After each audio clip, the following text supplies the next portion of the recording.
Border के साथ जोड़ता है, और दूसरा हिसार से लेके और रेवाड़ी तक का। इन दो प्रपोजल के ऊपर चर्चा हुई है कि इनका सर्वे करवाया जाएगा और जल्द से जल्द इनको टेकअप किया जाएगा।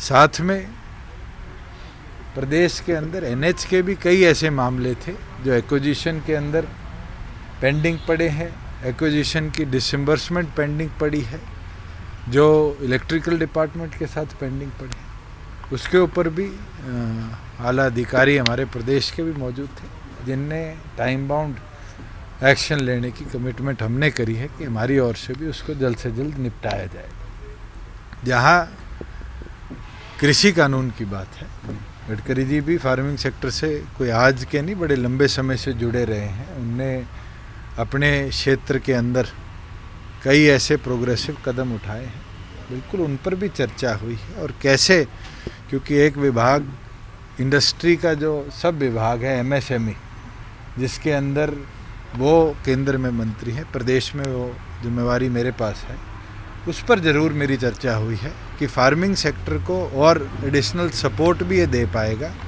एथेनॉल बेस्ड जो फ्यूल प्रोडक्शन की बात है, उसके अंदर हरियाणा सरकार जल्द केंद्र को प्रपोजल भेजेगी कि हमें एथेनॉल प्रोडक्शन के एमएसएमई के तहत 50 ऐसे प्रोजेक्ट्स दिए जाएं, जिससे चाहे वो मक्के से हो, चाहे वो चावल से हो, चाहे और ऐसे प्रोड्यूस हो, वो यूटिलाइज कर प्रदेश में हम एथेनॉल की प्रोडक्शन को बढ़ाने का काम कर पाए। और केंद्र सरकार अपने जितने भी व्हीकल्स यूज़ करती है उनके अंदर एथेनॉल यूटिलाइजेशन के ऊपर कदम उठाने का काम। किशन जी, ये किसानों को लेकर जो काफ़ी बड़ा सवाल है, आज भी जो है आंदोलन। देखिए, केंद्र एग्रीकल्चर मिनिस्टर भी और गृह मंत्री भी निरंतर इसके ऊपर चर्चा कर रहे हैं, और मैंने तो परसों भी कहा था कि हमें उम्मीद है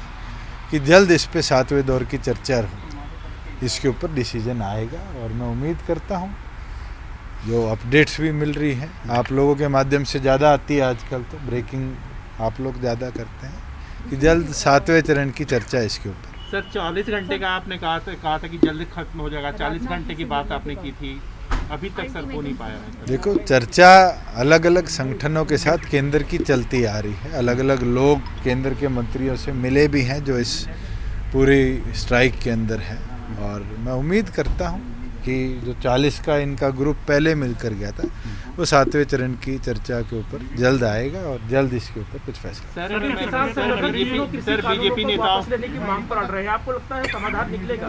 देखो, समाधान तो चर्चा से निकलेगा, अड़ने से तो निकलेगा नहीं। और मैं उम्मीद करता हूँ कि जो छोटे मोटे मामलों पर बातें अटकी हुई है, उस पर केंद्र भी झुकने को तैयार है, मगर किसान संगठनों के जो लोग हैं वो किसानी का फ़ायदा देखते हुए वो भी ज़रूर अपनी ओर से एक कदम वापस ले, जिससे एटलीस्ट जो ये स्टैंड ऑफ है ये किसानी का नुकसान ना करे, किसानी का फ़ायदा। कब तक बातचीत दोबारा शुरू होगी? ये तो आप किसान संगठनों के अंदर बैठे लोगों से पहले पूछिए। लेकिन वो तो कहते हैं कि अब जो है बातचीत से तो फिर बात नहीं बन रही है, कई अणख और टसल से कभी भी बातें मनवाई नहीं गई, बातें तो म्यूचुअल चर्चा से बने। किसान बार बार ये कह रहे हैं कि जो कानून है, कृषि कानून, उसका जो बेसिक स्ट्रक्चर है वो उसके पीछे की इंटेंशन ही गलत है। मेरे पास तो जो इनपुट्स आए थे वो यही थे कि वो अमेंडमेंट चाहते थे शुरू में, वो एडिशनली एमएसपी लिखित में लिखी आए वो चाहते थे, और उसके ऊपर केंद्र मानने को तैयार है। अब हर रोज़ नई बात और नए कदम के ऊपर जब चर्चा आती है तो मुझे लगता है फिर ये प्रोलॉन्ग करने की बात है। आज 17 दिन हो गए, आगे कितना लंबा जाएगा इसको किसको पता है, पर चर्चा कर इसको निपटाया जाए, इसी से ही किसान का भी भला होगा और केंद्र सरकार भी उनकी बातें। सर, बीजेपी नेताओं से जब अब न्यूज़ 18 की बात हुई है, ओम प्रकाश ने भी केंद्रीय मंत्री से बात हुई, उन्होंने कहा कि ओम प्रकाश चौटाला, आप प्रकाश सिंह बादल और अमरिंदर सिंह को आना चाहिए, किसानों से बातचीत करना चाहिए, क्या आप कहते हैं? चलो, उनका सुझाव जो है वो तो आप लोगों को पहले ही मिल चुका है, ये तो तीनों बड़े लीडर्स हैं, आप भी उन तक ये सुझाव पहुंचा सकते हैं कि वो आए, उनकी बात भी रखी जाए। किसानों के लिए इन सभी लीडर्स ने इतिहास में काम किया है, और उसका कारण है कि नॉर्थ इंडिया के अंदर ग्रीन रेवोल्यूशन ने एक रिकॉर्ड बनाया था। जब लोग टिब्बों पे खेती की नहीं सोचते थे, आज वहाँ पर कनाल सिस्टम से पानी पहुँचाकर डेवलपमेंट कर कर दिखाई, और उन नेताओं को भी आगे आना चाहिए। सर, आपने क्या व्यक्तिगत तौर पर बात की, क्योंकि आप डिप्टी सीएम हैं स्टेट के और हरियाणा में सबसे ज़्यादा असर इस आंदोलन का है? देखो, प्रदेश के अंदर प्रोक्योरमेंट करना हमारा काम है, और प्रोक्योरमेंट हमने रिकॉर्ड करी है। 7.5 लाख मेट्रिक टन बाजरा, जो इस देश के इतिहास में किसी प्रदेश ने नहीं खरीदा, हरियाणा ने इस बार खरीदा, और 55,000 मेट्रिक टन हम और खरीदेंगे। पैडी की जहाँ बात आएगी, हमारी किसी मंडी के अंदर भी जो 2 वैरायटी प्रोक्योरमेंट की थी वो ख़राब नहीं हुई, उसका एक एक दाना हमने खरीदा। और तो और 1509 का जो रेट था, वो जब एमएसपी की हमारी प्रोक्योरमेंट रेट से नीचे गया, उसको भी हमने एमएसपी पर प्रदेश की एग्रीकल्चर एजेंसीज़ के माध्यम से खरीदा। मूंगफली हो और ऐसी प्रोड्यूस थी दाल जैसी, जिनको हमने एमएसपी पर खरीदा। और मैं तो अश्योर कर रहा हूँ कि आने वाली प्रोड्यूस के ऊपर भी मैंने जल्द बैठक रखी हुई है। उसके अंदर जो एडिशनल प्रोड्यूस है फार्मर का, जो आज तक एमएसपी पर नहीं खरीदा गया, अगर फार्मर क्रॉप वेरिएशन की ओर जा रहा है तो उसको भी हम एमएसपी पे पूरी तौर पर खरीदेंगे।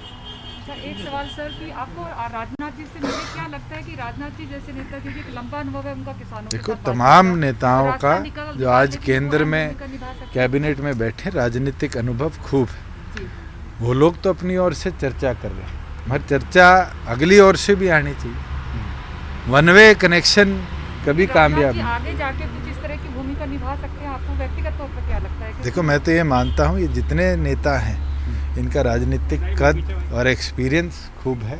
अगर ये तमाम प्रयास करेंगे और किसान संगठन भी अपनी बातों को मानने को तैयार होंगे, तो जरूर जल्द इस पे निर्णय निकलेगा। नमस्कार, मैं हूं मानक गुप्ता। अगर आपको हमारा ये वीडियो पसंद आया हो तो इसे लाइक और शेयर जरूर करें, और हाँ, हमें सब्सक्राइब और फॉलो करना ना भूलें, ताकि आप देश और दुनिया की कोई खबर मिस ना करें। तो जुड़े रहिए हमारे साथ और देखते रहिए न्यूज़ 24।